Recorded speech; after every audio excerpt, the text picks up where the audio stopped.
Bonjour. Good afternoon, everyone. Today we will have a very exciting session on hide and seek, the biology of reservoirs, from a group of up-and-coming scientists. The first speaker is Christine Fennessy, who will be telling us about an exciting way to use barcoded viruses to study reservoirs.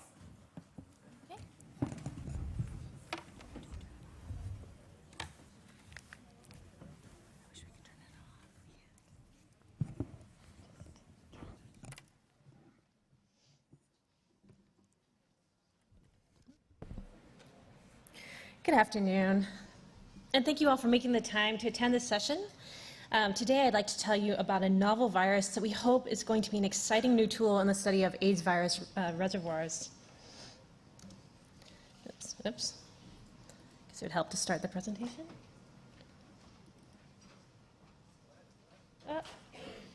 It's coming. There we go. Nope. Okay. As everyone in this room is well aware, HIV establishes viral reservoirs early in infection, and interruption of combination antiretroviral therapy almost invariably leads to viral recrudescence.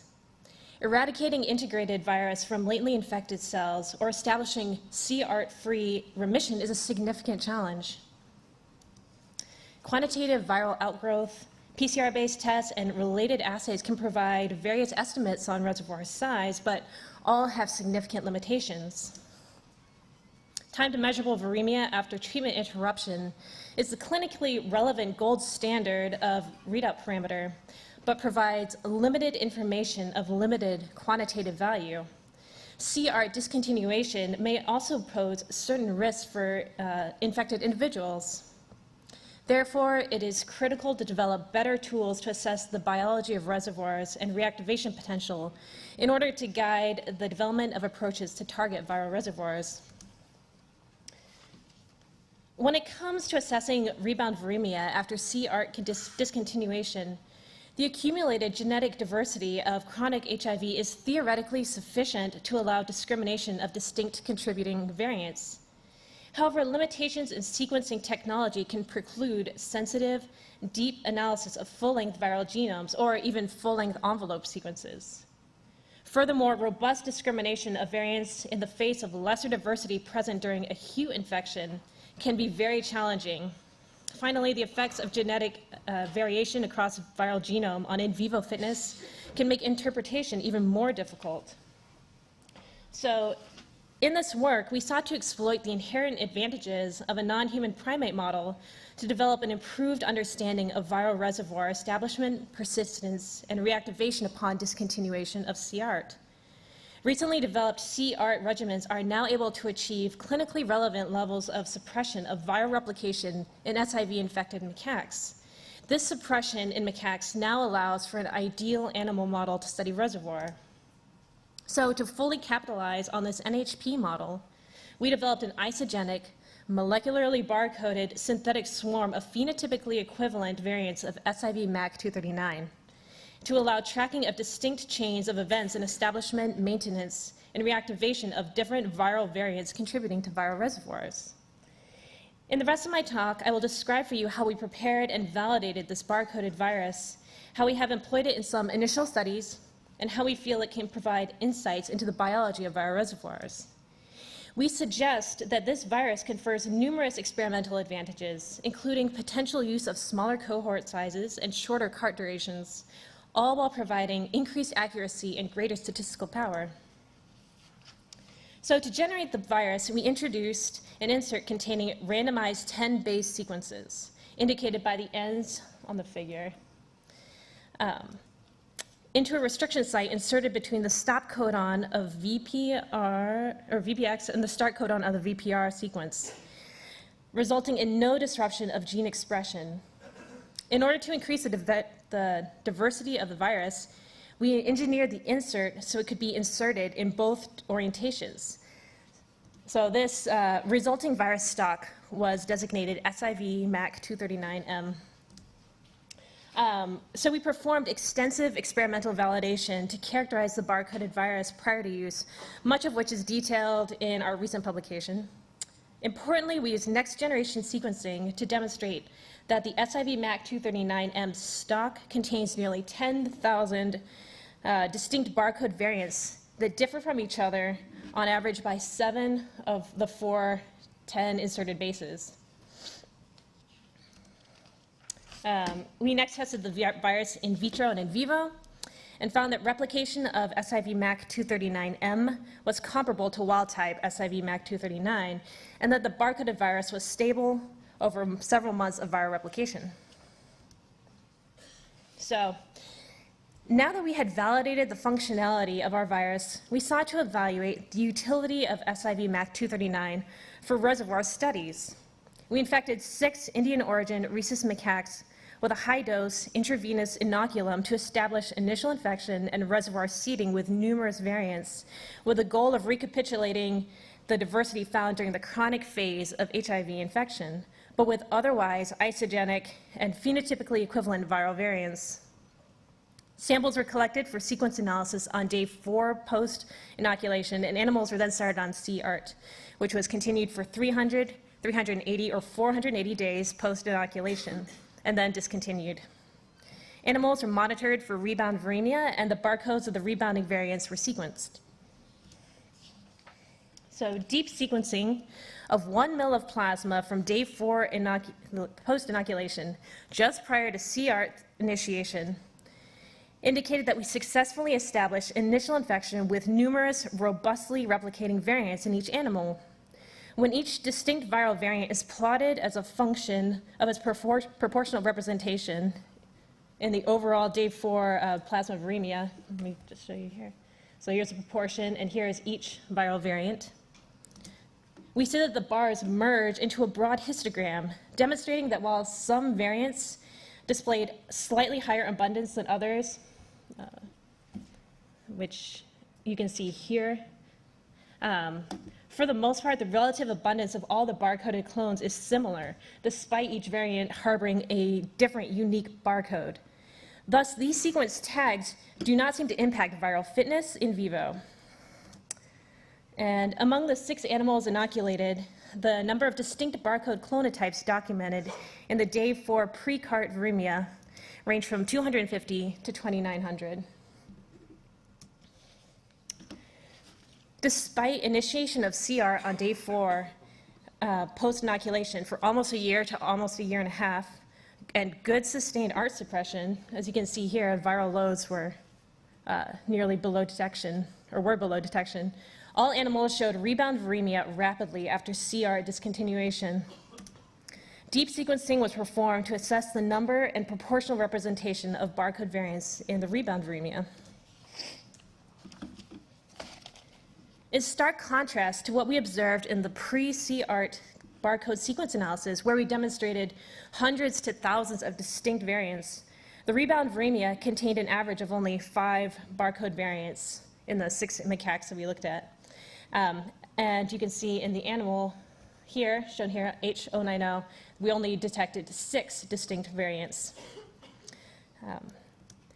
As shown in the right histogram, the barcodes we identified post-rebound were not necessarily those that were found in the highest proportion pre-therapy. And so you can see the different colored arrows indicate each individual rebound viremia. And in some instances included variants that were not detected within the sensitivity of the pre-CART sequence analysis. So some here were not even detected. We interpret these results to indicate that with effective CR of approximately 1 year or longer begun on day 7 post-inoculation, suppression of viral replication is effective and essentially complete, and reactivation is therefore stochastic. Furthermore, as the different variants are assumed to be virologically comparable and to have equivalent replication capacity, the proportional representation of different variants in the peak post-CR rebound viremia reflects the kinetics of reactivation. And with the most prevalent variant having reactivated first, and the second most prevalent reactivated second, etc.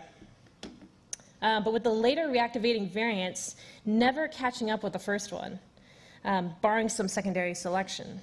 So due to the inability to catch up to earlier reactivating variants, later reactivating variants may be present at later time points, but at a proportionally lower representation that we are unable to detect by our sequencing method, despite being able to detect variants over nearly 5 orders of magnitude. So in this model, based on the total viremia at the post-CART peak, the proportional representation of different variants, and the time to post-CART peak, we can back extrapolate to the initial reactivation event for a given variant, down to here, and use these results to estimate the reactivation rate for different virus variants. For the animals shown in this figure, this gives us an estimated reactivation rate of 1 every 1.5 days. Summarized here, we applied the same method to all 6 macaques, yielding estimates for reactivation rates of 1 every 1.6 to every 2.4 days, which is not significantly different between animals treated for differing durations. So to conclude, I have shown you how we prepare the SIV MAC239M virus, and in data I showed here and in other published results, how we extensively validated the underlying assumptions behind the design and implementation of this virus. I showed you that with intravenous inoculation, we can rapidly establish a disseminated infection and seeding of our reservoirs with large numbers of phenotypically comparable isogenic but barcode distinct variants, and use this approach to track viral persistence during CART and viral reactivation upon CART discontinuation. I also showed you how we can use the extent and kinetics of rebound of different barcoded variants upon CART discontinuation to estimate virus reactivation rates. This approach should allow estimation of the impact of reservoir targeting interventions based on numbers of rebounding variants and reactivation rates, and provide a more sensitive assessment of even modestly effective interventions that may not significantly impact the time to first measurable rebound viremia. We are currently extending this approach to prepare barcoded SIVs and minimally chimeric semiotropic HIVs variants for use in other NHP models. We're also beginning to use SIV MAC239M to evaluate the activity of novel viral reservoir targeting strategies in NHP models. And in another separate example that illustrates the power of this approach, we're using SIV MAC239M to characterize the origins and viral dynamics of immune escape, using linked sequencing of distinct barcodes and the presence of immune escape mutations to determine whether CTL escape occurs through rare generation of escape mutants on a single or few variants with subsequent strong selection for the mutant to become the predominant viral species, or whether escape mutations emerge more or less simultaneously in numerous variants, which are then jointly selected. Overall, we hope that this barcoded virus model will facilitate multiple kinds of studies in NHP models. I will conclude by acknowledging my many collaborators on this project in the AIDS and Cancer Virus Program of the Frederick National Lab for Cancer Research, especially my mentor, Dr. Brandon Keel, who's sitting right there, along with Miles Davenport and his colleagues at the University of New South Wales, who worked extensively on the mathematical modeling of this project. And finally, I'd like to acknowledge our sources of support for this work. Thank you for your attention.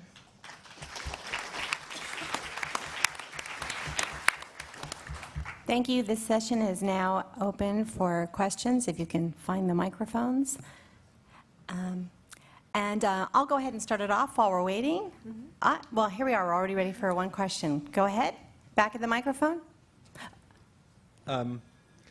What exactly is your definition for reactivation? Because if you look at the dynamics of the reappearance of viruses and to the fact that the one that is the first one appearing is never exchanged by another variant, Right. That would tell me that the second one is simply somewhat less fit replicating, therefore slower, and maybe the result of low-level replication. So how sensitive is the assay you have? Did you check low level? Okay. Yeah? We suggest that this assay is very sensitive. So our idea was either reactivation occurs en masse, so multiple variants are reactivated at the same time, or as we see in our study, that there's a stochastic kind of one at a time kind of reactivation. So we suggest that because it's an isogenic genome, basically, there shouldn't be any selection.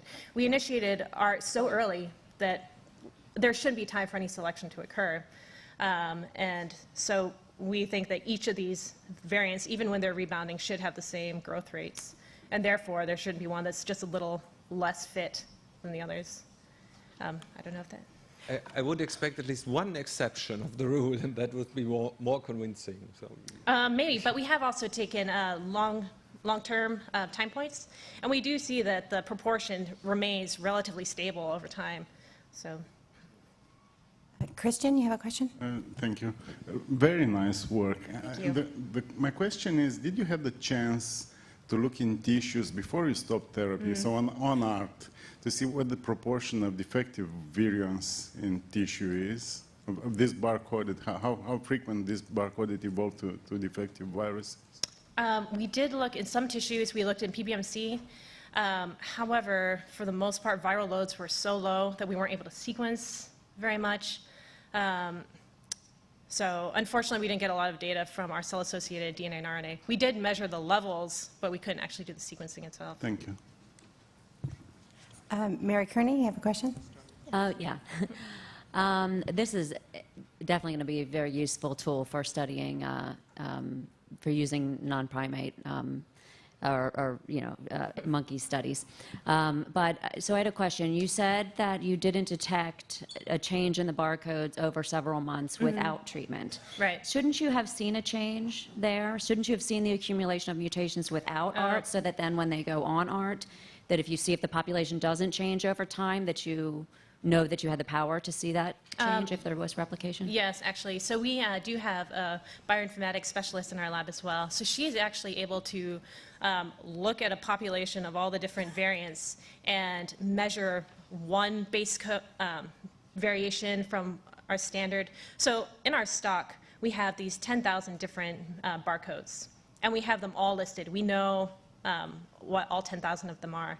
So if we see a variant that doesn't match one of our stock, then we can assume that that probably is occurring because of a mutation in the barcode. And so we can match it back to the most probable barcode that it was. But you didn't see that when the monkeys were untreated for several months. You didn't see the accumulation of mutations. Not the accumulation, but we were able to detect some that varied from our stock. Oh, you did? Yes, Okay. yes. Okay, and just one more question. Of course. So you're using deep sequencing on the plasma, and so I assume you're using primer IDs on Right. the Yes. plasma virus and doing deep sequencing. But if you wanted to study the reservoir with this, which is I think one of the goals here, Right. The deep sequencing, you can't use the primer IDs on DNA. So how do you plan to do that? Just single genome sequencing, I suppose. Yes, while on therapy. We have tried doing that, but again, the viral levels are so low with a suppressive therapy that it's difficult to sequence. Even the It doesn't- proviral copy number? The proviral copy number shouldn't be that low. On day 4 of CART initiation, it's still very low. Thank you. Thank you, Christine.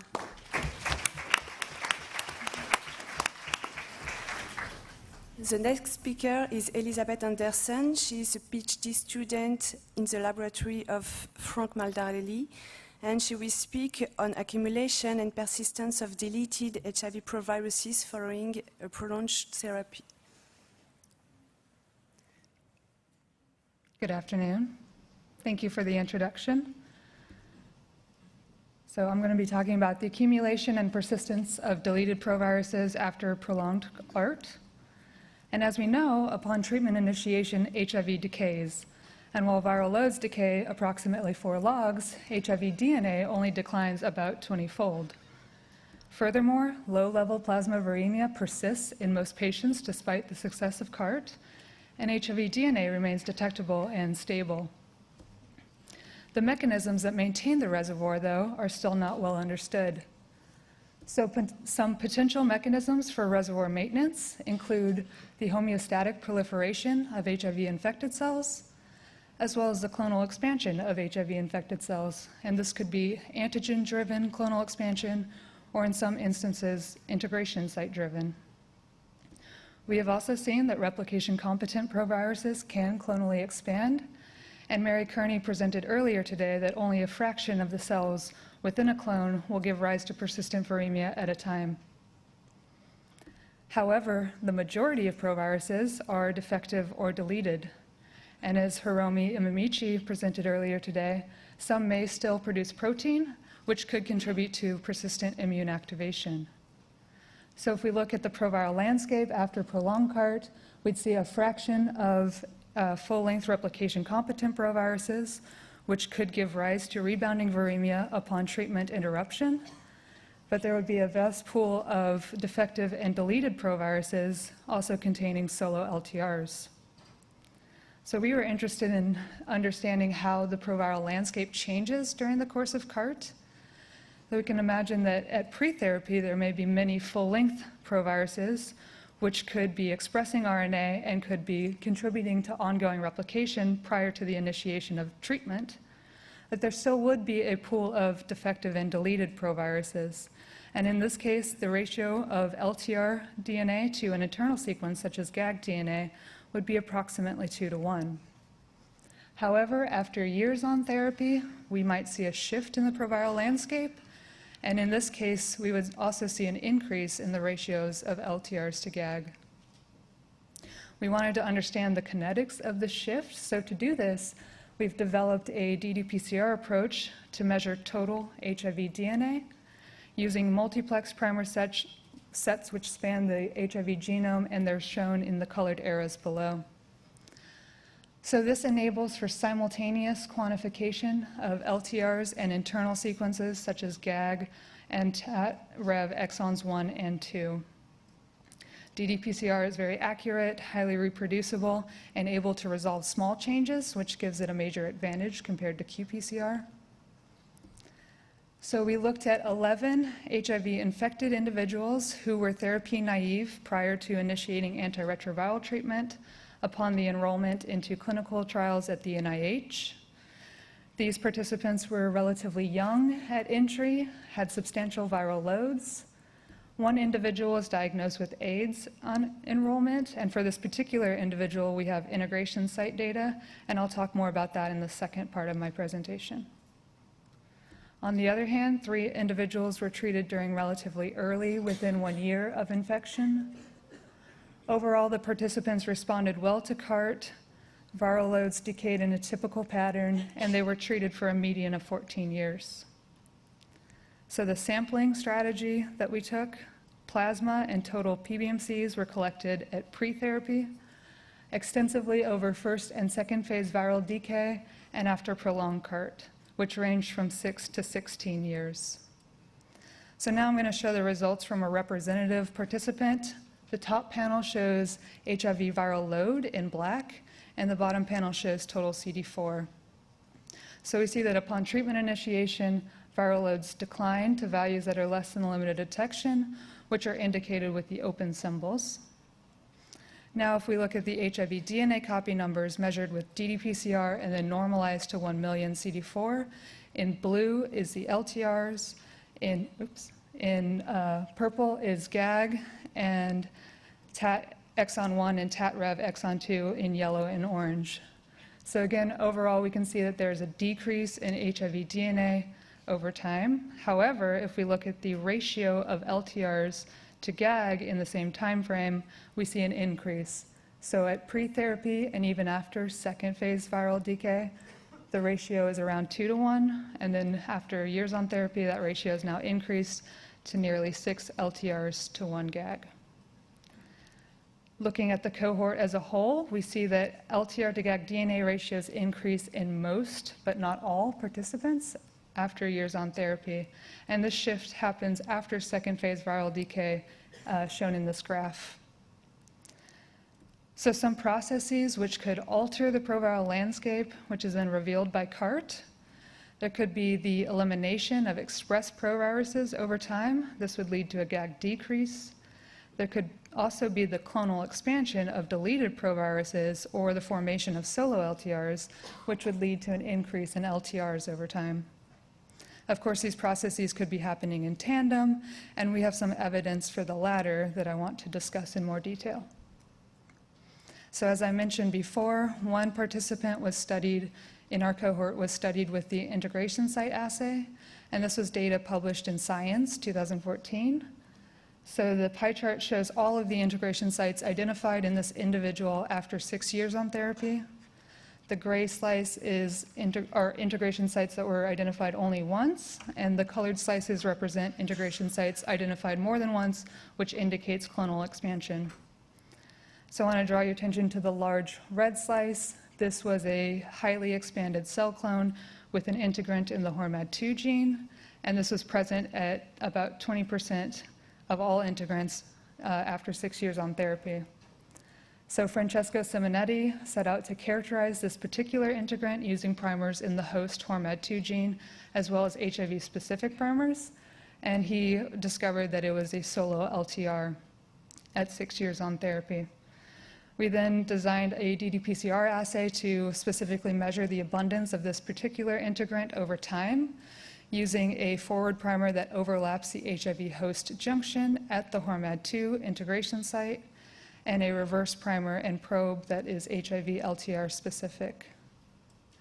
So now I want to show the results from these studies. Again, the top panel shows HIV viral load in black, and we see that upon treatment initiation, viremia is suppressed, while the bottom panel shows total CD4, and this was the participant who was diagnosed with AIDS, so we see that upon treatment initiation, total CD4 recovers. So now for the HIV DNA copy numbers normalized to 1 million CD4. Again, in blue is the LTRs, and in purple is GAG, and we see again that overall total HIV DNA decreases with time.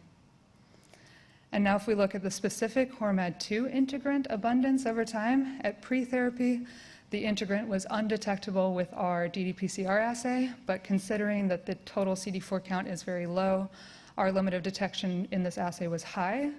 We have been able to bulk PCR amplify the integrant at pre-therapy and are currently working to increase the sensitivity of our quantitative assays. We are able to measure the HORMAD2 integrant after 6 months, however, and at this time point, it comprises of around 8% of all LTRs measured.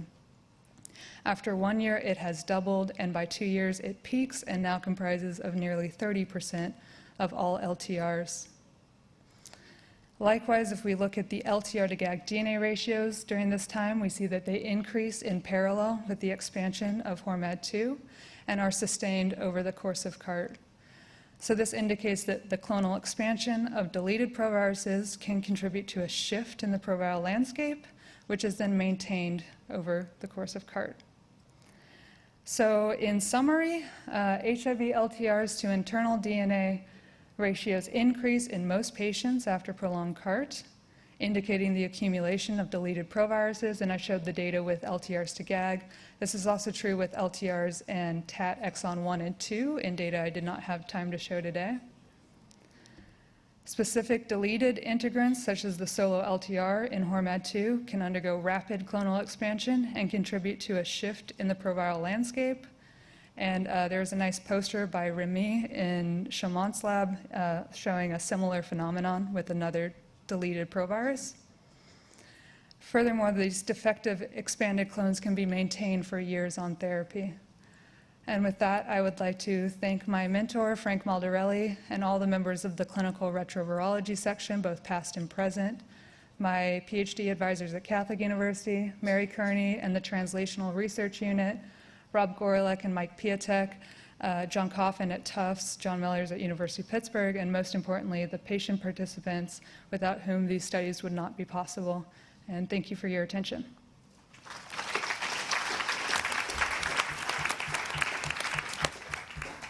Thank you, Elizabeth. So it's time for a few questions. Can I ask one? I'd like to ask a quick question. Yeah. Can you tell us about patient number 6 and 11, the ones that didn't have the shift, and speculate why you don't see that shift? Right. So 11 was treated during acute infection, so we hypothesized that we might see that with all of the patients treated during acute infection, but we haven't. That's not the case. And 6, we have no explanation. So we're looking into more details for those. Definitely the ones that didn't have a shift and the ones that had a massive shift, as shown with a few of the patients. Could you speculate on what kind of mechanisms would allow? Right, so that could be immune pressures that are, so if there is selective elimination of GAG over time, maybe those immune pressures that are responsible for that are not, it's not the case in those patients, but it's definitely something that we want to look into more detail. I was wondering about ongoing replication. Did the guy have any blips? Or none of yours had No blips, no. Nobody had blips, okay. Yeah, Next hi. question? Joey Aaron from UNC. Just a quick question. Any relationship between DNA level and the ratio? Just a simple correlation? We have not seen that, no. The HORMAD2 integration, you showed a large expansion of this, which resulted in that shift in the LTR to GAG ratio, and then that persisted over time. So do you think that that expansion was driven by that solo LTR, that integrant, or do you think that there, because if it was a response to an antigen, you would think that it would have come back down? It could be responding to a common antigen, and so we're looking also what that integrant is responding to, but there's no clinical event documented at that time, but it could be a common antigen, so.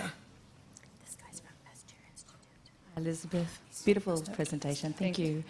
Have you conducted full-length sequencing in pre-therapy patients? We have not. So we have. Okay.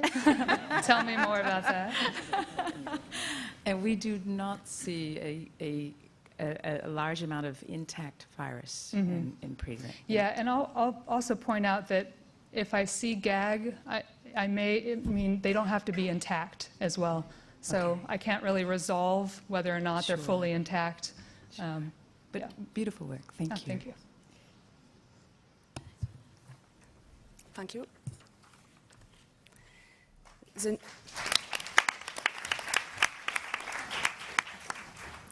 The next speaker is Nicolas Noël. He's clinical immunologist and he works in the team of Olivier Lambert in France, especially on extreme HIV controllers.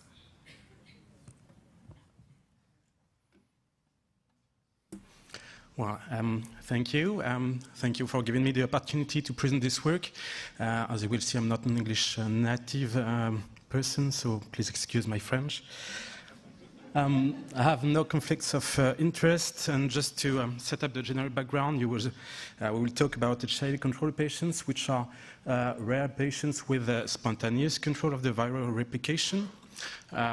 In France, they are enrolled in the NRCO21 Codex cohort, in which the current definition is to have a diagnosis for more than 5 years with the 5 last consecutive HIV viral load below 400 copies per ml.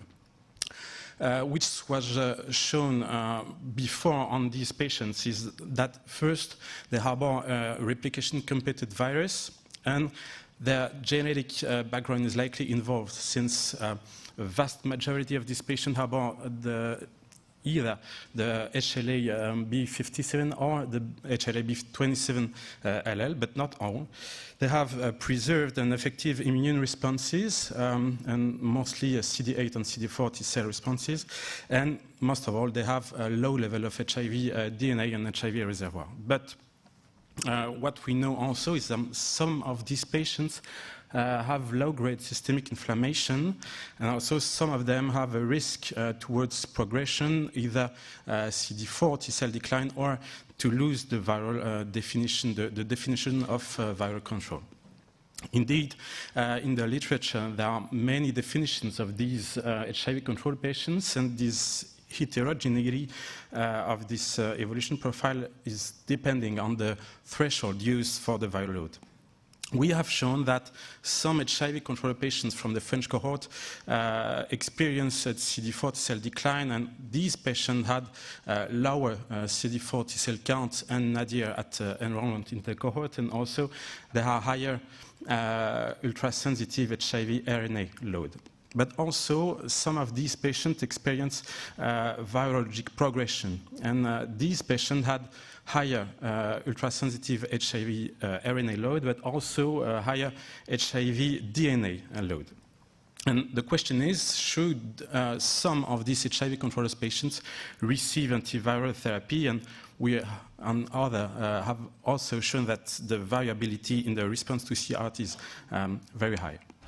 In this study, we have analyzed the first consecutive 230 patients enrolled in the cohort, in which we have divided some into an undetectable phenotype, UX undetectable HIV controllers, which had all routinely determined HIV RNA load below the threshold used, all throughout the history. And we compare them to BX, BLIPA-X, which had at least one detectable HIV viral load in the history. So we analyzed the demographic characteristic, also the HLA typing. We quantified the ultrasensitive RNA load and also the total cell-associated HIV DNA. We report some features of immune activation and also semi-quantitative analysis of anti-HIV IgG levels by Western blotting. As you can see, the characteristic of these patients, so UX compared with BX, were similar in terms of gender, age at enrollment, and also the time of follow-up, which was quite long, 16 and 18 years in median for both groups. But the main differences were, first, the UX harbored more likely the so-called protective HLA alleles, since 50% had the HLA-B 57. And also, the UX had very low ultrasensitive HIV RNA load, and 80% had undetectable ultrasensitive loads. But mostly, these patients had very low HIV DNA load, and 60% had undetectable HIV DNA at enrollment. They also had a phenotype combining a weak response of the CD8 T cells to suppress in vitro the viral replication. If we look at the CD4 T cell kinetics of this patient, you see here in the complete line the kinetics of the UX patients compared with the kinetics of the CD4 T cells in BLIPA-X in dotted line. And there was a difference, since BLIPA-X had a significant decrease over time of the CD4 T cells, which was not the case in the UX group. And also the percentage of the CD4 T cell remained above 40% all throughout the history of UX, since the BX had a CD4 T cell percentage below 40%. I advise you to run and see this excellent poster by Véronique Avettand, who had also analyzed the kinetics of HIV DNA over time in this cohort by dividing patients into, on the above line, the HIV controller patients, which has always above 1 log ultra-sensitive HIV RNA copy, compared with, in the dotted line, the other HIV controllers, which are kind of UX. And as you can see, the HIV DNA of patients with always detectable above 1 log copy HIV RNA was increasing over time, which was not the case of the UX, and there was a significant difference in the two slopes, and also a trend towards a decrease over time of the patients with a low RNA load. Also, if we look at immune activation parameters, you see here that the patients with bleeps here had higher CD8 T cell activation at enrollment and also over time after 12, 24, and 36 months after enrollment of the cohort, but UX here had a lower T cell activation as measured by the percentage of HLA-DR and CD38 positive T cells. And this was not the case for the CD4 T cell activation, but both the CD8 T cell and the CD4 T cell activation were correlated with the HIV RNA load, but not the HIV DNA. Also, we have observed that when we compared to healthy donors, both UHIX and BLIPAHIX have higher immune activation, both CD8 and CD4 cell activation, but the differences were more pronounced for the cytokine and chemokine measurements. Even if U and BHIX had higher IP10 levels than healthy donors, they were very close. The UHIX were very close from a healthy donor in terms of soluble CD14 levels and also IL-6 levels. Last, we had performed a semi-quantitative analysis of the anti-HIV IgG responses by Western blotting at enrollment. So after 16 years of HIV history, this was possible for 47 out of the 52 UHIX in the cohort, and as you can see, some of these patients, you see a kind of heat map representation. 10 out of these 47 patients had at least one band that was lacking on the Western blot. And these patients with lacking bands had also very low HIV DNA levels, and 83% of these patients had both undetectable HIV DNA and undetectable ultrasensitive HIV RNA loads. So what we can discuss is that in this extensive analysis, with the most stringent viral control phenotype over a long period of time, maybe the low anti-HIV specific IgG levels, as well as the little immune activation, might reflect the low reservoir levels and the little antigenic stimulation over time. The mechanisms are not well understood, and maybe this combines innate mechanisms such as reduced susceptibility to infection, but also the certain role of, for some patients, the protective HLA alleles, which might trigger an optimal peptide presentation to CD8 T cells and all other immune cells. Questions raised are these patients still exposed to the same complications of chronic immune activation and inflammation that the other patients, namely BHIX and patients on CRT, and do we need to introduce CRT in such patients? So to conclude, this interesting phenotype of durable control occurs in nearly 15% of the patients in the DEX cohort, and also HIV controllers with persistently undetectable ultrasensitive RNA load had also a trend towards a decrease in their HIV DNA levels. The question is, do they shall we treat these patients? Maybe not with the current therapy, but that can be discussed, and certainly we have to take into account the identification of UHIX and BLIPAHIX in such studies. To finish, I want to acknowledge all the persons involved in the cohort and in the INRS, also in the Institut Pasteur, and the patients, and thank you for your attention.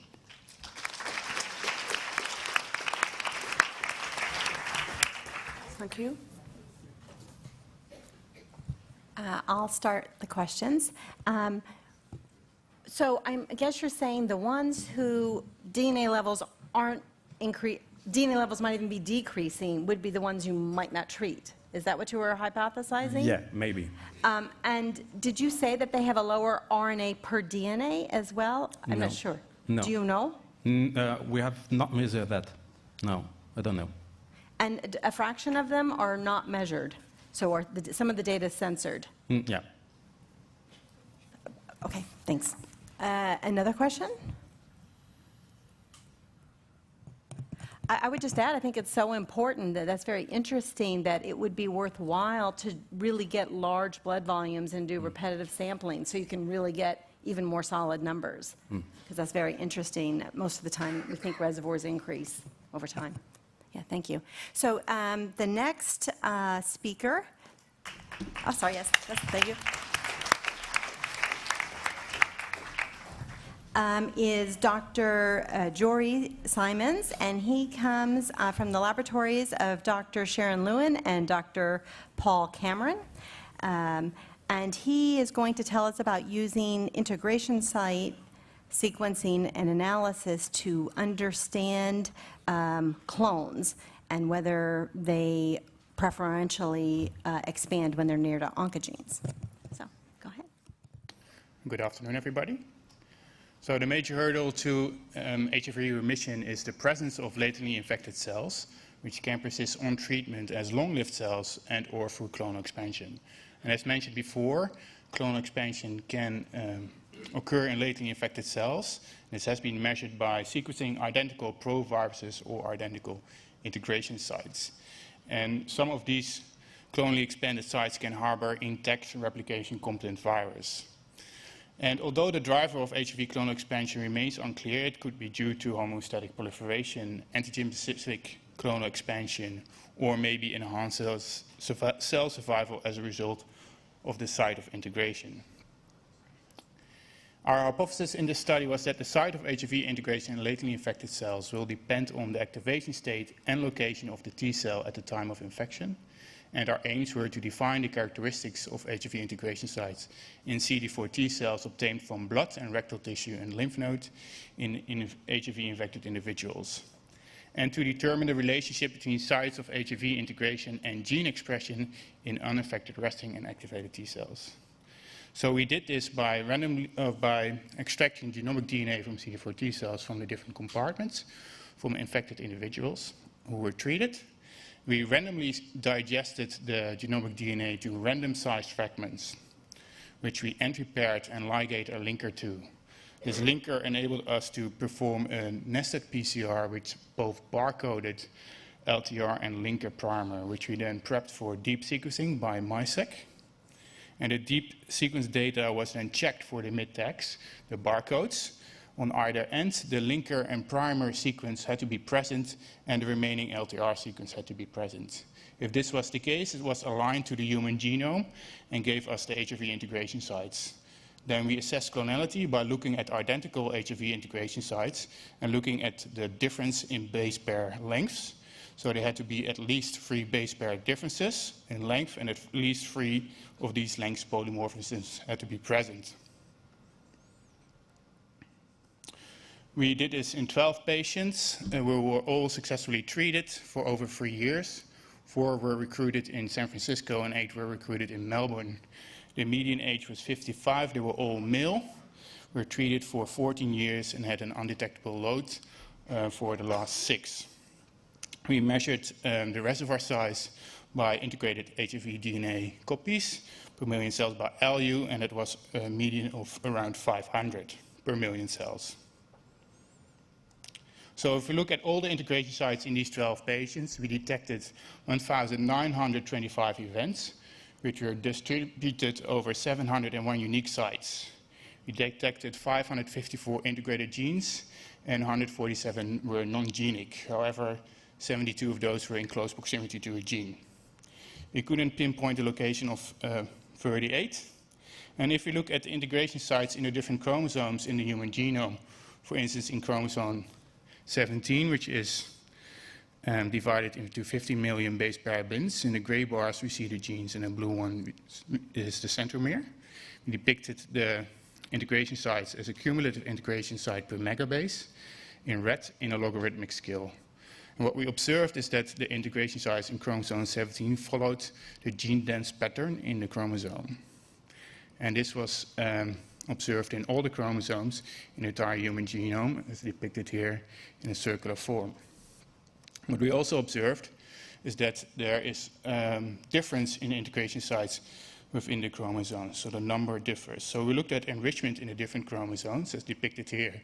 On the x-axis, you see the different different chromosomes, and on the y-axis, you see the observed integration site minus the expected integration sites per chromosome. And if you look at the enrichment in the top panel of integration sites per length of the chromosome, we see that some chromosomes are enriched, as previously reported. But we see that HIV integrates mostly in gene-dense pattern. So if you look at the number of genes per chromosome, we see that chromosome 19 is not enriched anymore. We observed a number that we expected. So if we dive a little bit deeper into the characteristics of the integration sites, we see that there is large preference for integration sites into genes. And these genic integration sites occur mostly into introns.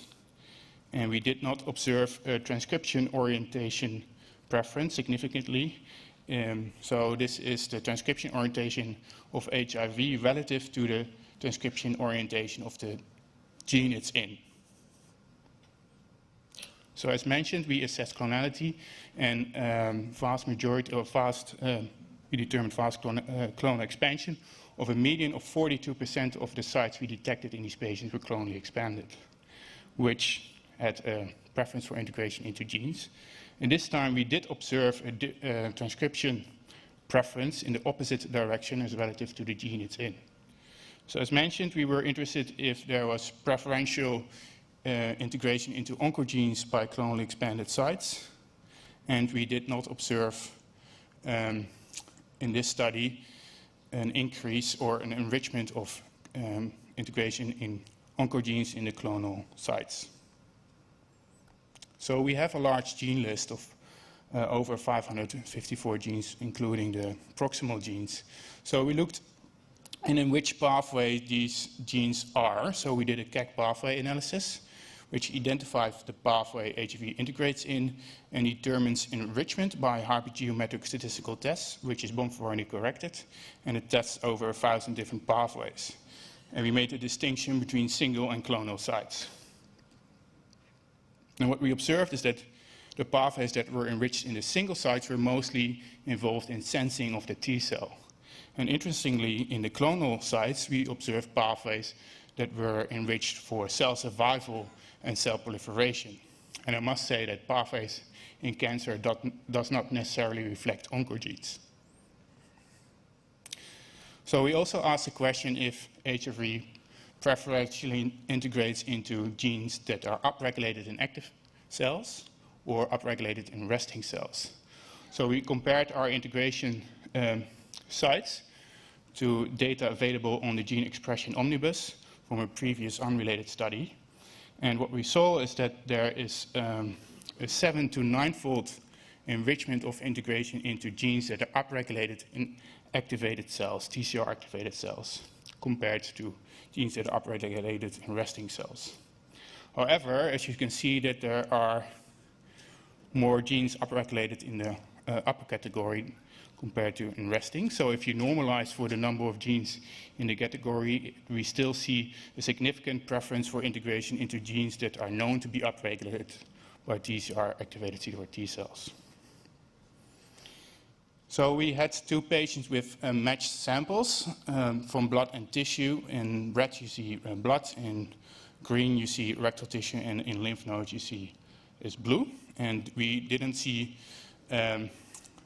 overall difference in preference of integration sites into genes or introns or in transcription orientation. However, we did observe in this preliminary study quite a large difference in integration site clonality in rectal tissue compared to blood or lymph node.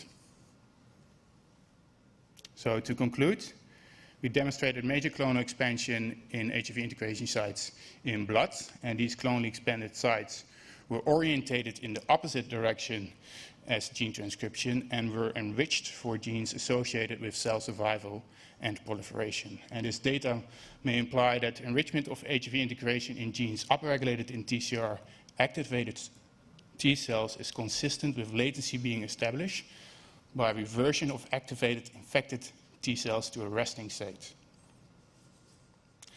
And also we demonstrated clonal expansion in the matched samples with less in rectal tissue, and this may suggest that the mechanism of establishment and maintenance of latency differ in these compartments, and this may have implications for strategies needed to eradicate HIV latency. I would like to thank my supervisors Sharon and Paul, and also Abba Chopra from the Murdoch University for helping me setting up the integration site assay, and Steve Deeks for the availability of the samples from San Francisco, and also our funding from NIH, DARE, and MHRC, and my scholarship from IAS. And I would like to thank especially the study participants from Melbourne and San Francisco. Thank you.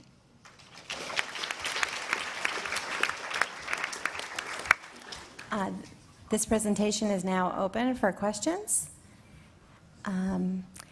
So I'd like to congratulate you. I've been wanting to do something like that for a long time and couldn't figure it out, so congratulations on a clever way to look at whether resting or activated cells are preferentially infected in vivo. First question from Mary. Oh, I have a comment and a question. The comment is we have a retrovirus integration site database, similar to the Los Alamos database, except for in its infancy, so a tiny version, where we're collecting all the data from integration sites assays for meta-analyses. So I hope that you'll submit your data to that. It's called the RID, Retrovirus Integration Database. Also, did you find the same clones present in the lymph nodes and in the gut and in the blood?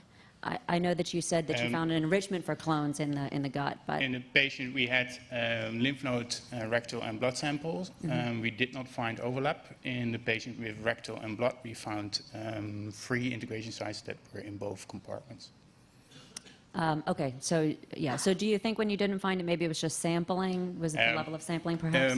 Could be sampling. It's also because if you would find the same, to me it would imply that it's a massively clonally expanded clone to find in different compartments. Okay, and one more comment. So you made a parallel between latently infected cells and resting cells and actively infected cells, or cells that are actively transcribing, and activated cells. And I don't know that we actually have data to show that there's a parallel between those things. So I think that we shouldn't assume that resting cells have latently infected proviruses and that activated cells have actively expressing proviruses, because until we actually do those studies, that may not be the case. It may be that resting cells have proviruses that are actively transcribing just as well as activated cells. So. A question over in the corner. Yeah, hi, I'm Justin, you're right. Thanks for a very nice talk. I have a question. Do you have any idea of how effective or intact the proviruses are that you map in your integration sites? No, we haven't. Yeah, And we're going to do this with the Simonetti method. Okay, thanks very much. Matthias? Yeah, beautiful presentation. My question was, did you have an opportunity to look longitudinally? What's the stability of these integration sites over time, and is there changes in the composition of the sites? We don't have longitudinal samples, and we might get a few, but not for all patients. One last question. Would you say that HIV is kind of inducing T-cell proliferation? Would you interpret your data in this way? And then would be why doesn't that seem to have a clinical implication? That's a very interesting question. I can't say this from my data. What to me it looks like is that, for instance, in the clonally expanded cells, we see pathways enriched for proliferation. So I think these cells were proliferating when they became infected, and that's why we picked them up. Thank you.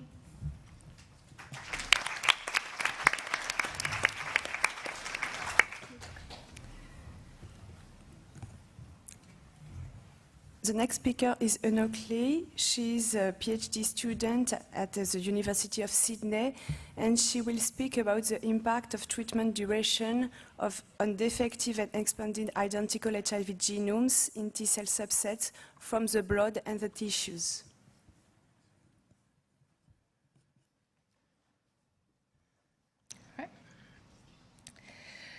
As we all know, that antiretroviral therapy is not a cure. The therapy is effective at suppressing active HIV replication. However, the virus quickly comes back after cessation of therapy, indicating that the virus persists during treatment. This data indicates that it's important to understand the effect of duration of therapy on the persistent reservoirs. HIV persists in several anatomic regions and different cellular subsets during therapy, and there are 2 arguments for how persistent HIV reservoirs are maintained during treatment. One is ongoing low-level viral replication, and second is cellular proliferation. Searching for HIV reservoirs that contain replication-competent HIV at both anatomic and cellular levels and understanding how the reservoirs are maintained during treatment are important for the development of HIV eradication strategies.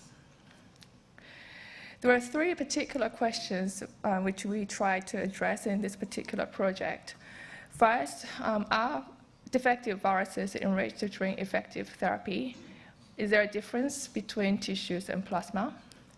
Second, which cellular and tissue compartments contribute to plasma viremia?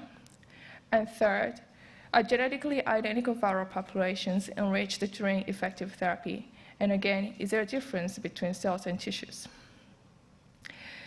So we had a total of 26 participants in this project, 12 who initiated therapy during acute early infection, and 14 who initiated therapy during chronic infection. These participants were on effective antiretroviral therapy for 3 to 18 years. We were able to study 28 pre-therapy plasma samples collected just before and 1.5 years before the initiation of therapy.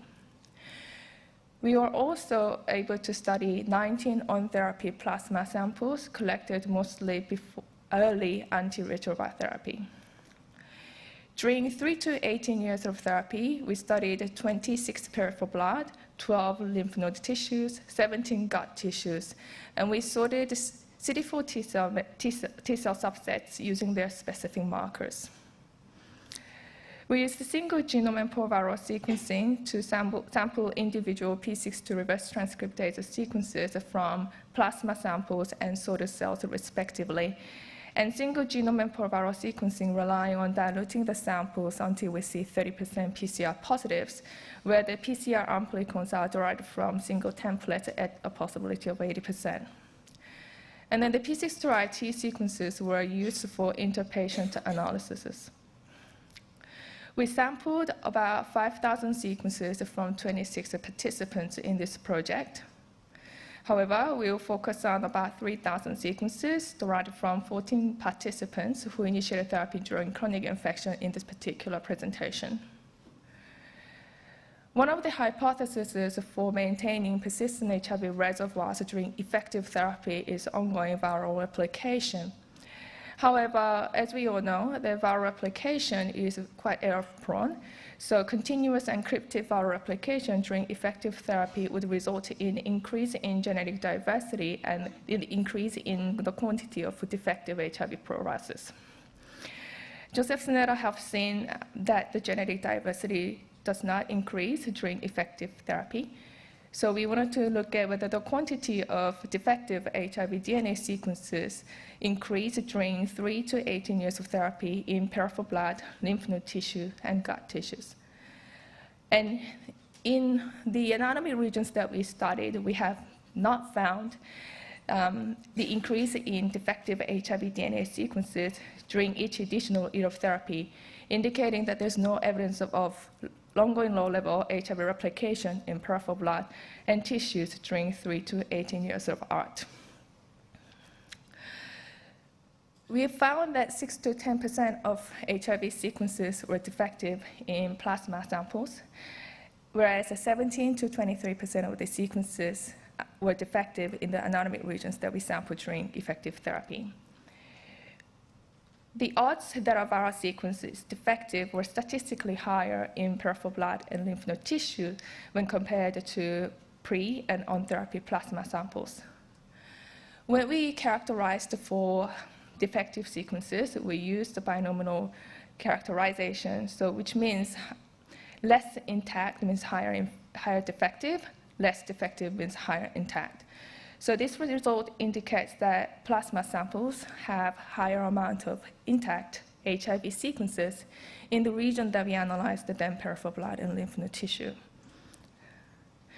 Also, higher percentage of HIV sequences that we studied in CD4 T cell subsets were noted than the plasma samples. And when we looked at the odds that our viral sequence is defective by looking at the ratios of pre-therapy plasma to cell subset and also the ratios of on-therapy plasma to cell subset, we found that the majority of CD4 T cell subsets have a higher odds than the plasma samples, again indicating that the plasma samples contain more of the intact P6RIT sequences than the majority of CD4 T cell subsets that we studied.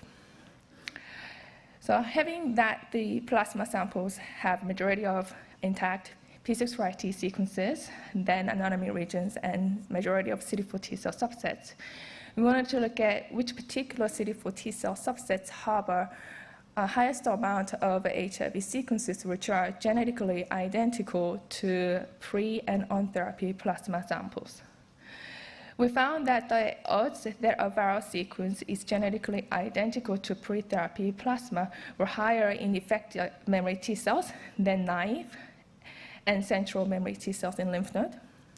We also found that the odds that a viral sequence is genetically identical to on-therapy plasma were higher in effector memory T cells than naive, central, and transitional memory T cell subsets in lymph node tissue. This result indicates that HIV sequences from lymph node-derived effector memory T cells are more often genetically identical to pre- and on-therapy plasma samples, and also the effector memory T cells derived from lymph node tissue contain more of the intact P6RIT sequences. Another mechanism for the maintenance of persistent HIV reservoir is cellular proliferation. The genetic diversity of HIV sequences is high in the reservoir when therapy initiation is delayed.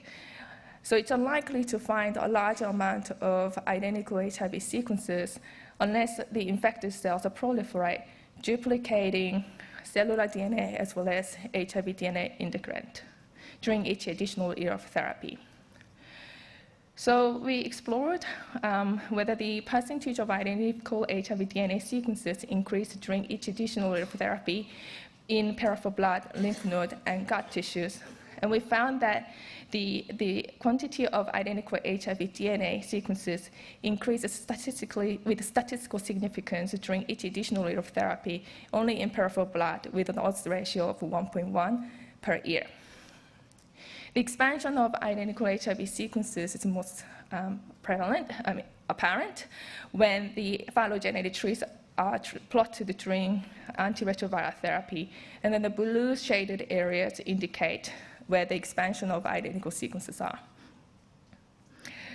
So we found that the peripheral blood is the major anatomy region where you see highest amount of statistically significant increase in expansion of identical HIV DNA sequences.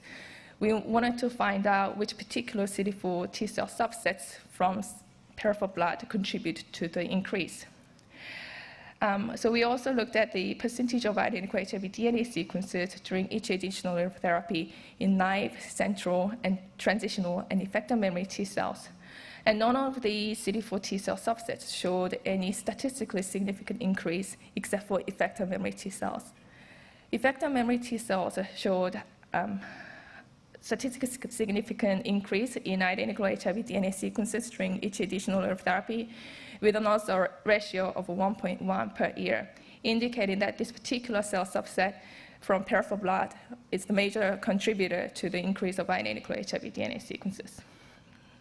So in conclusions, the proportion of HIV proviruses that were defective did not increase during effective therapy, indicating that ongoing low-level viral replication is not a major cause for HIV persistence during therapy. And then the defective HIV proviruses most likely to be established in cells prior to virus suppression. Importantly, we found that the pre- and early on-therapy plasma samples more often contain genetically intact HIV sequences than peripheral blood and tissues, and we found that the HIV sequences from effector memory CD4 T cells sorted from lymph node were genetically similar to plasma samples, indicating that the effector memory CD4 T cells from lymph node are most likely to contain replication-competent HIV in the region that we analyzed. Lastly, we found that proliferation of HIV-infected T cells increased the proportion of identical HIV DNA sequences within peripheral blood over 3 to 18 years of therapy, and then the effector memory T cells were the major contributor. I would like to acknowledge the huge collaboration, but I would like to acknowledge especially associate professor, funding bodies, and the participants of this study. Thank you.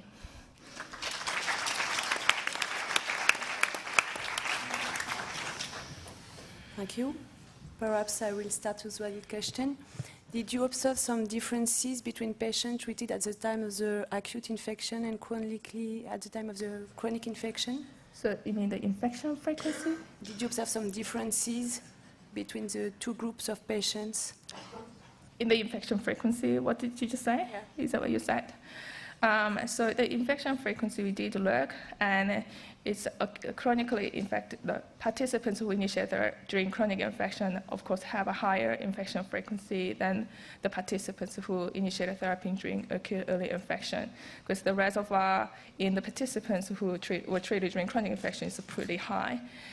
We also looked at whether the proportion of defective HIV sequences increased during each additional year of therapy in acute early participants. We did not see any statistically significant increase in that cohort. With the infection frequency, I must note that the lymph node had a greater decrease of infection frequency when we looked at the period between 3 to 18 years of therapy. So we think that there's the restoration of lymph node tissues when the participants initiate therapy during early acute infection than chronic infection.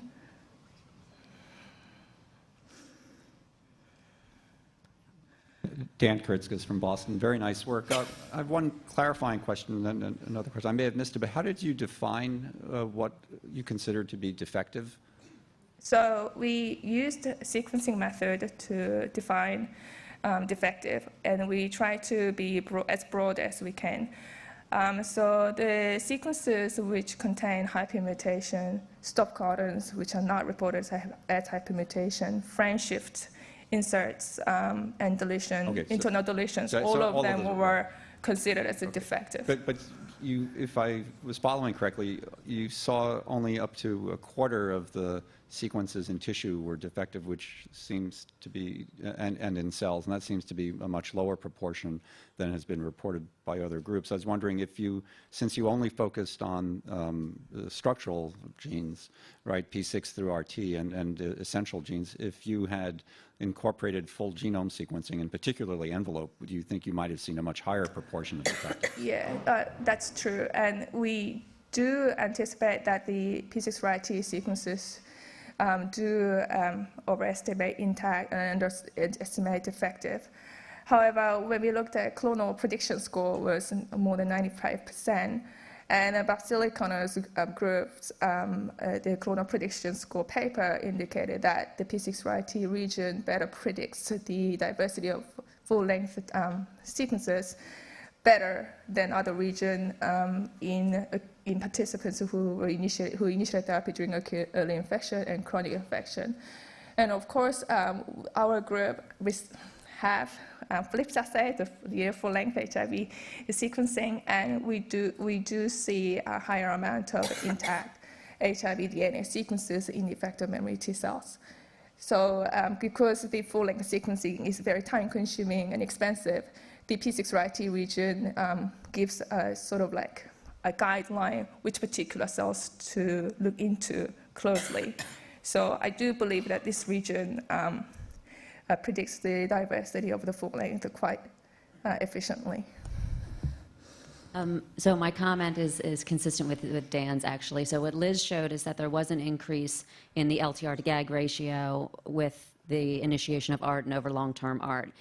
So I think that those variants, most likely, and the one example that she showed was a solo LTR that was sort of driving that change in the ratio of LTR to GAG. So I think that likely a lot of the deleted defective genomes may not have the P6 through RT region or the propol that you're sequencing. So my guess is that you're sampling from a population that tends to have proviruses that are intact. And so that's why you're seeing a lower fraction of defective ones compared to when, Bob Silicano's studies and things. So it's just a comment, but, and I think that region is a good region actually for that reason, because maybe that is what you want to be sampling, but it's probably not the best region to look at, the ratios of defective to intact. The differences that I would like to emphasize that is we looked at specific CD4 T cell subsets. And we know that the majority of CD4 T cell subset that makes up the reservoir is the central memory T cells. And we have, by full-length sequencing, in our lab, we have not found full-length sequencing in central memory T cells. And also the difference is that our categorization for defective sequence is very broad, instead of just looking at deleted population.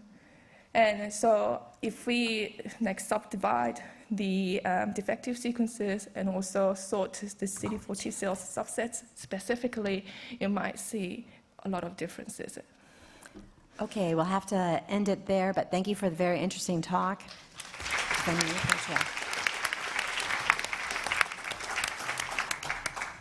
Okay, our last talk for the session is Dr. Genevieve Martin, who works in John Frater's group in Oxford, and she is going to talk to us about an exciting and controversial topic about evidence for CD32A being a marker for cells that have replication-competent virus. So, Fantastic, forward thank to you. it. And controversial is right. We're really thrilled to be able to present our work here today, and thank you all for coming to listen. We know that curing HIV infection will rely on targeting a very rare population of latently infected cells that persist during ART. And we've already had such a great introduction today to what the reservoir is, and have focused a lot in this session on the viruses that comprise the reservoir. But here I'm going to just take a shift for this last presentation. We're going to talk about the cells. And whilst we do know some things about it, we know that some compartments are more likely to contain provirus and comprise the reservoir. The absence of a specific cellular marker for latently infected cells has limited not only our ability to target the reservoir, but also to study it because these cells are so rare. So we do know that the reservoir is heterogeneously distributed between cellular compartments, and it's been very well established that HIV reservoir is mostly found in memory CD4 T cells, being both the central memory and the transitional effector memory compartments. And in addition, there's been several non-lineage defining markers that have been shown to have an ability to pull out an enriched HIV reservoir, and these include the immune checkpoint receptors, including PD-1, LAG3, and TIGIT, as well as some work that showed that the density of CD2 expression can have this role.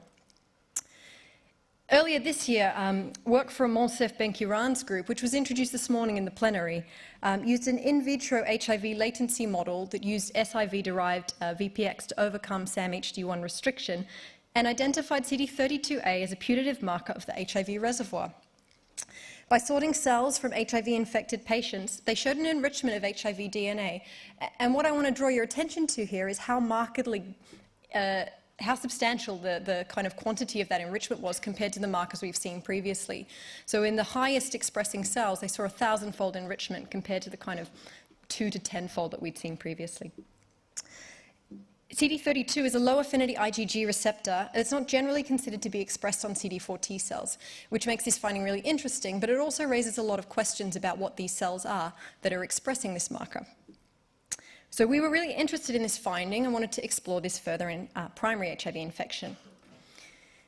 So our aim was to establish if and how CD32 expression relates to other compartments known to be enriched for the HIV reservoir, as well as to overall reservoir size.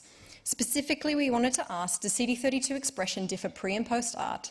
How does it relate to reservoir size? And which CD4 T cells express CD32? We've chosen to study individuals who commenced treatment for HIV during primary HIV infection, as a smaller reservoir size and preserved immunity mean that the prospect of functional cure may be more likely within this group of individuals. The individuals studied here come from an ongoing, large observational cohort study of treated primary HIV infection, which is being recruited in London, called Heather. For the specific subset of individuals presented here, antiretroviral therapy was initiated a median of 74 days from estimated seroconversion. So these people are treated really early in a real-world setting. And in this study, we focused on samples from 1 year post-ART initiation. So the first thing we did was we wanted to see if we could confirm this finding, and we sorted CD32 positive and CD32 negative CD4 T cells from 6 individuals who commenced treatment during primary HIV infection. And what you can see is that in the right-hand column, the CD32 positive cells, we observed a significant enrichment of HIV DNA in these cells. It was a 69-fold enrichment in median, and this provides the first evidence that enrichment in CD32 positive CD4 T cells occurs even when treatment's initiated during early HIV infection. We're also really interested in tissue reservoirs, and we were fortunate enough to have some tonsillar tissue from an individual who commenced treatment in primary infection. I'm just going to superimpose this over here, and what you can see is we also, by sorting CD32 positive CD4 tonsillar cells, we also observed an enrichment in this compartment that was about 4-fold, providing the first evidence that CD32 marks an enriched reservoir in tissues. The mechanism of this enrichment in CD32 positive CD4 T cells needs further study, but the work from Moncef-Beck-Iran's group suggested it might be upregulated with the integration of the provirus. And as such, we hypothesised that we would observe higher levels of CD32 expression amongst HIV-positive individuals. So we measured the expression of CD32 on CD4-positive T cells from individuals with primary HIV infection both prior to and 1 year following the initiation of ART, as well as in 10 healthy controls. We observed CD32 on a median of 1.5% of CD4 T cells from treated individuals, and of note, we didn't observe any difference in this expression between our groups. As CD32 distinguishes such a markedly enriched reservoir, we then wanted to examine if its expression could be an indicator of overall reservoir size. We measured the reservoir in CD4 T cells by total HIV DNA qPCR, shown here on the y-axis, and did not observe any correlation between the reservoir size and the percentage of CD4 T cells that express CD32. Time to viral rebound following treatment interruption is considered a gold standard measure of reservoir size and is being used as an outcome measure in a number of HIV curative intervention trials. We wanted to look at whether CD32 expression on CD4 T cells had a relationship with time to viral rebound following treatment interruption. To do this, we surveyed a subset of individuals from the Spartak trial who had had 48 weeks of antiretroviral therapy initiated during primary HIV infection prior to a treatment interruption with close viral load monitoring. This Kaplan-Meier plot shows the proportion of individuals who had not had viral load rebound on the y-axis and time on the x-axis. And here we've stratified the individuals in this analysis into 2 groups based on their CD32 expression levels at the median. There is no difference between these 2 lines, meaning that we don't observe any relationship between the CD32 expression and time to viral rebound in this group. But it's important to note that due to sample limitation, we were only able to perform this analysis on 19 individuals, and it's likely underpowered. You'll also observe that there are 3 individuals who were censored at the end of follow-up after more than 3 years off therapy, and all 3 of these individuals had CD32, CD4 percentages below the median. But overall, we do not find any evidence that the percentage of CD32 positive CD4 T cells is a surrogate measure of overall reservoir size. So we then wanted to look at what these cells are and what are they expressing. Here I can show you the PD1 expression on the CD32 negative cells, shown on the left, and CD32 positive cells from our individuals with treated primary HIV infection. And what you can observe is that the CD32 positive cells express significantly higher levels of PD1. The same is also true for the other 2 immune checkpoint receptors we measured, TIM3 and TIGIT. And I'll also say that the same was true when we looked at these individuals prior to ART initiation and also when we looked at our healthy controls. We also observed markedly elevated expression of the activation marker HLA-DR on the CD32 positive CD4 T cells, as well as increased CD2 expression. I think Mary Kearney had raised the point a little bit earlier in the discussion of this session that maybe we need to think about active cells as not necessarily being quiescent, and I think this observation of HLA-DR on the CD32 positive T cells is a really interesting finding because we've generally conceived the reservoir to be composed of resting cells, and I think this is definitely a point for further investigation and something we're interested in. We then wanted to look at the memory phenotype of these cells, and I'll draw your attention here to the right-hand column of each of these conditions, the closed circles, which are the CD32 positive cells. And when we looked at the memory composition of the CD32 positive cells, we found that they were less likely to be composed of naive and central memory T cells, and more likely to be composed of transitional, effector, and TMRA cells, suggesting that overall CD32 positive CD4 T cells have a differentiated memory phenotype. Again, this same pattern was observed prior to ART initiation and in our healthy controls. To summarise, we've demonstrated that enrichment of the HIV reservoir in CD32 positive CD4 T cells occurs during treated primary HIV infection, that the expression of CD32 on CD4 T cells does not represent overall reservoir size, and that CD32 is co-expressed with other markers we know to mark the reservoir, as well as HLA-DR. We've also shown that CD32 positive CD4 T cells have a differentiated memory phenotype. To finish, I'd like to thank all the participants of the Heather and Spartak trials, without whom these kind of studies can't take place. To acknowledge John Frater and Sarah Fiddler, who are the scientific leads who have set up the Heather cohort. To all the other members of the Cherub Collaboration, which is a UK-wide collaboration looking towards HIV eradication, and to our funding bodies. Thank you.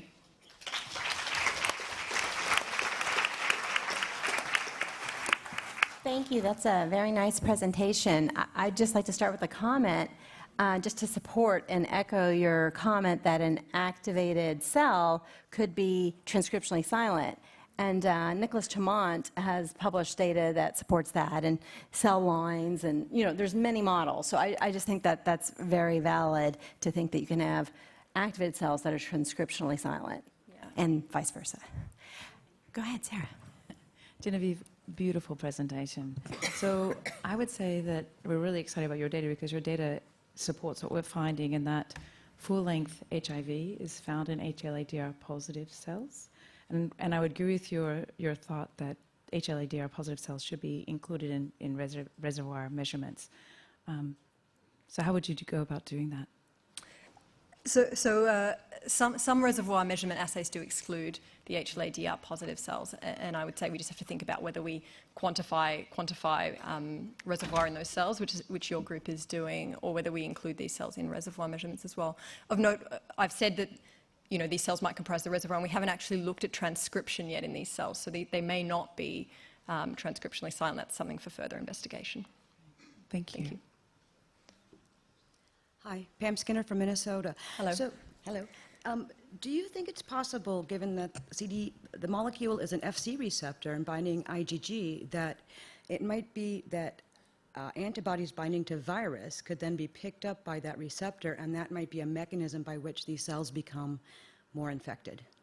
Yeah, I think that's a really interesting hypothesis. It's not something we've yet looked at, but I think there's kind of a lot of work to be done in looking into that, and I think that's a possibility. Okay, thank you for an exciting talk, and thanks everyone for coming.